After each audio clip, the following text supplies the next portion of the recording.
Assalamualaikum warahmatullahi wabarakatuh. Selamat datang di video pelatihan perumusan pernyataan masalah utama organisasi.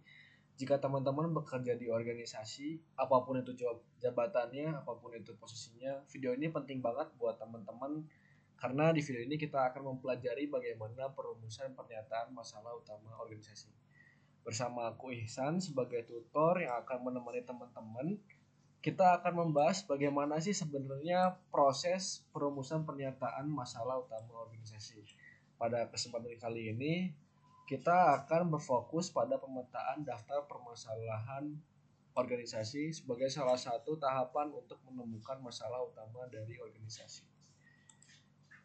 Izin memperkenalkan diri, nama saya Muhammad Ihsan Maulana. Saya sedang menempuh pendidikan program studi sarjana administrasi publik di Universitas Pelajaran. Untuk pengalaman pelatihan saya telah mengikuti pelatihan sertifikasi dasar visualisasi data di Decoding Indonesia. Saya mengikuti sertifikasi pelatihan Human Resource Foundation dari CIPD.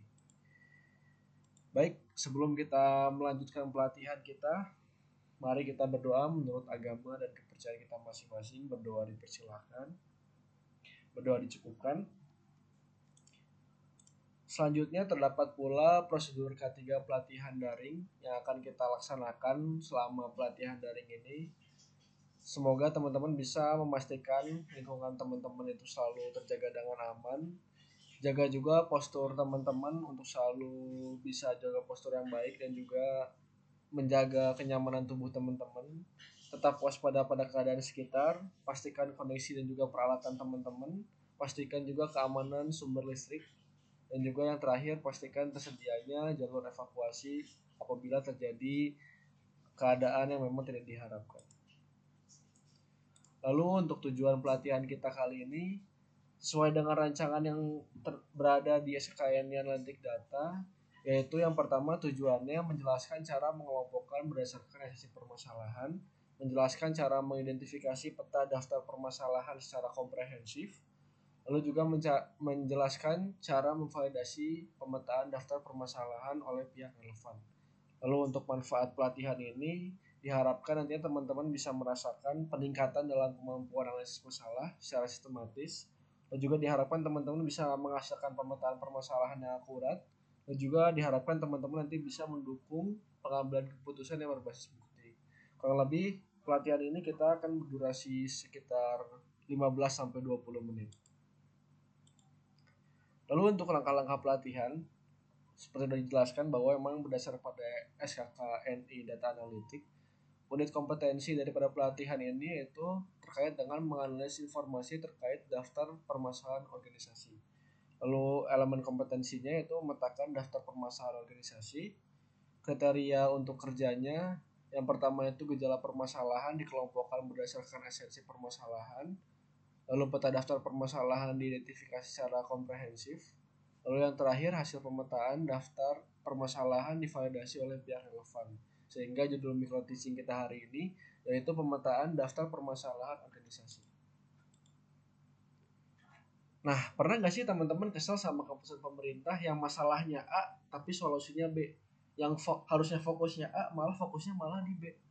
Contohnya ini terjadi di tahun 2022 kemarin ya teman-teman. Di tahun tersebut kita masih merasakan kekhawatiran dari pandemi COVID-19, ditambah kondisi ekonomi juga yang belum membaik, di mana masih terjadi PHK massal oleh Shopee. Ini contohnya ada digambar di sebelah kiri. Lalu juga harga-harga komoditas juga masih agak sedikit mahal karena memang saat itu kondisi inflasi sedang melambung tinggi. Tapi dengan kondisi yang sangat parah tersebut, pemerintah malah fokus untuk segera mengesahkan UU IKN dengan melakukan pengesahan di waktu-waktu yang memang sangat terlampau cepat, sehingga pemindahan ibu kota saat itu memang sudah terjadi gitu dari Jakarta ke Kalimantan Timur. Tentunya hal ini menimbulkan diskursus publik. Dan memang saat itu kemarahan publik juga ada yang menganggap bahwa pemerintah ini nggak becus, ada yang menganggap juga pemerintah malah memihak pada elit dan juga hal-hal lain yang memang mungkin gak elok ya disampaikan di pelatihan kita kali ini. Memang kontras seperti ini sering terjadi ketika isu yang dirasakan masyarakat memang berbeda dengan isu yang diproteskan oleh pemerintah. Dan perbedaan ini biasanya bukan muncul dari niat yang buruk, tapi bisa saja karena memang pemerintah ini mereka nggak melakukan pemetaan masalah secara menyeluruh. Sehingga hari ini kita akan belajar bagaimana sih pemetaan masalah membantu kita melihat persoalan secara lebih jernih, sehingga keputusan nantinya kita ambil akan benar-benar menjawab kebutuhan yang paling mendesak. Nah, apa sih sebenarnya pemetaan masalah organisasi ini? Bisa didefinisikan bahwa proses pemetaan masalah organisasi adalah serangkaian cara untuk mengidentifikasi, mengklarifikasi, dan juga menyusun struktur masalah secara sistematis agar nantinya organisasi sendiri dapat memahami apa sih sebenarnya yang benar-benar menjadi persoalan inti dari permasalahan yang ada. Proses ini tentunya melibatkan beberapa tahapan, yaitu yang pertama penggalian informasi, analisis hubungan antar isu, serta penentuan akar dari penyebab masalah. Dan mungkin kita lanjut dengan pertanyaan, mengapa sih pemetaan permasalahan organisasi itu sangat penting? Karena sejatinya organisasi yang kita bekerja di sana itu sangat identik dengan masalah, dan itu memang kenyataannya. Setiap hari kita mengolah kegiatan, mengolah anggaran, mengelola layanan, dan selalu ada masalah yang muncul, entah itu masalah organisasi, masalah koordinasi, masalah informasi yang terlambat, masalah komunikasi yang belum berjalan baik, dan memang itu hal-hal yang memang sejatinya harus ada, bahkan memang sejatinya harus memang selalu ada di organisasi gitu. Tapi apabila pemetaan permasalahan itu nggak dilakukan secara baik di organisasi, maka organisasi itu akan rentan untuk eh, terjadi penyelesaian masalah yang parsial. Dan ini sering terjadi, kita hanya memperbaiki apa yang terlihat saja di permukaan tanpa melihat akar dari persoalannya, sehingga memang ketika persoalan diselesaikan malah kok muncul lagi, yaitu diakibatkan dari penyelesaian masalah yang memang parsial, dampak dari pemetaan yang belum dilaksanakan secara baik. Kemudian pengambilan keputusan permasalahan yang berdasarkan asumsi. Nah, ini merupakan dampak yang memang sangat bisa terlihat, di mana di zaman sekarang yang sudah seharusnya kita mengambil keputusan by data atau by bukti, kita malah ingin cepat dan pada akhirnya itu malah berjalan secara asumtif dan juga intuitif. Tentunya itu hal yang memang bisa dikatakan buruk, karena hal-hal yang asumtif itu tidak bisa dibuktikan secara nyata, malah berakibat buruk pada penyelesaian masalah organisasi. Lalu juga selanjutnya persoalan lainnya yang mungkin terjebak dari pemetaan yang kurang baik ini, salah dalam mengambil fokus masalah. Nah, ini hal yang mungkin juga sering terjadi. Mungkin kalau kita analogikan, kita mencoba memperbaiki atap, padahal yang rusak itu adalah pipa air. Nah, itu kan sebenarnya nggak nyambung. Contoh kasusnya mungkin di yang tadi soal IKN. Fokusnya A, malah yang kita selesaikan malah hal yang B. Tentunya ini hal yang mungkin bisa dikatakan hal yang salah apabila kita tidak melakukan pemetaan permasalahan. Akibatnya apa? Masalah nggak selesai, anggaran udah keluar, bahkan energi habis, tapi hasilnya nggak efektif. Nah, inilah kenapa pemetaan permasalahan itu sangat penting. Dengan memetakan masalah secara sistematis, kita bisa melihat gambaran besar, mana masalah yang inti, mana yang hanya gejala, mana yang prioritas, dan mana yang sebenarnya tidak perlu kita tangani sama sekali. Pemetaan masalah juga bisa membantu kita menghentikan kebiasaan hanya memadamkan api saja dan mulai bekerja dengan cara yang lebih tepat, terarah, dan juga berbasis bukti. Nah, lalu apa sih cara atau mungkin metode yang bisa kita lakukan dalam pemetaan masalah ini? Mungkin teman-teman sering dengar problem tree analysis. Nah, ini mungkin salah satu metode yang bisa teman-teman gunakan, di mana teman-teman nanti coba visualisasikan permasalahan itu dengan dibagi 3 bagian. Ada akar, ada batang, dan juga ada daun. Nah, akar ini nanti teman-teman bisa gambarkan itu sebagai penyebab dari permasalahan. Lalu batang itu sebagai permasalahan utama, dan juga daun ini sebagai dampak dari permasalahan utama tersebut. Contohnya, dampaknya itu mungkin kita dari awal akar penyebab permasalahan.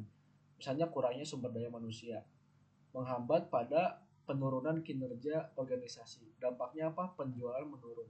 Nah, itu bisa kita coba rangkum pada problem tree analysis ini. Lalu yang kedua itu fishbone diagram.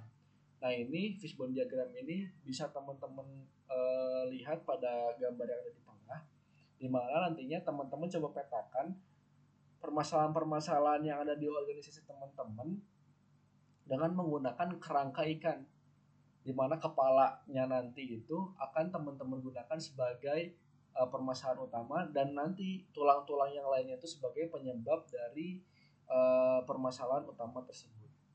Lalu juga yang ketiga itu ada thematic analysis. Nah, kalau thematic analysis ini nanti teman-teman harus mengkategorikan permasalahan yang ada dari esensinya, sehingga nantinya teman-teman bisa melihat nih mana penyebab utama dari permasalahan, mana permasalahan yang emang urgent, mana permasalahan yang emang itu permasalahan yang prioritas.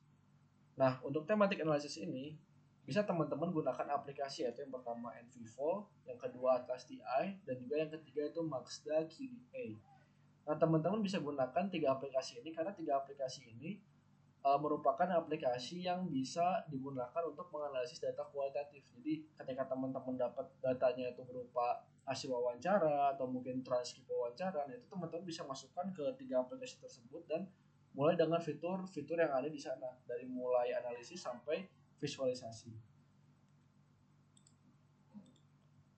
Nah, lalu apa aja sih tahapan dari pemetaan permasalahan ini? Yaitu yang pertama, hal yang paling utama, teman-teman perlu untuk mengidentifikasi semua masalah yang ada di organisasi. Dengan cara teman-teman menghimpun setiap informasi yang ada terkait dengan masalah organisasi tersebut, baik dari atasan, bawahan, atau bahkan staff-staff yang di luar divisi teman-teman. Nah, itu perlu dilibatkan oleh teman-teman untuk bisa memberikan pandangannya dalam permasalahan organisasi ini. Lalu yang kedua, teman-teman perlu mengelompokkan berdasarkan esensi masalah. Nah, ini mungkin berhubungan dengan metode yang tadi soal thematic analysis.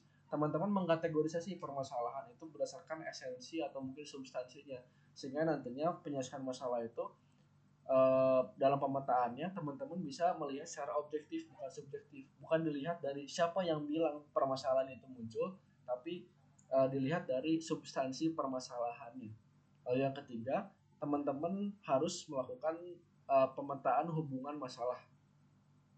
Nah, nanti teman-teman harus selain memang mengkategorikan, teman-teman juga harus mengetahui bahwa permasalahan itu apakah penyebab masalah, apakah penyebab masalah langsung, apakah gejala utama. Nah, itu teman-teman perlu juga memetakan hal tersebut. Dan yang terakhir, teman-teman harus memvalidasi dengan pihak yang terkait. Ini merupakan tahap yang memang mungkin sering terlupakan, tapi padahal penting. Karena kalau misalnya teman-teman pada akhirnya nggak melakukan validasi, pemetaan yang sudah teman-teman rancang secara sistematis itu bahkan terlihat bias gitu, karena nggak divalidasi ulang. Nah, caranya gimana? Teman-teman bisa melakukan dengan FGD, dengan mengklarifikasi ke sumber-sumber informan teman-teman, dan juga atau mungkin teman-teman bisa menelaah dari SOP dokumen yang ada di organisasi teman-teman, seperti itu. Sehingga kesimpulannya, pemetaan masalah adalah fondasi dalam memahami kondisi organisasi secara objektif. Dengan mengidentifikasi, mengelompokkan, dan memetakan hubungan masalah, organisasi dapat yang pertama menghindari keputusan berbasis asumsi, menemukan akar persoalan secara akurat, yang ketiga itu menentukan prioritas perbaikan yang tepat.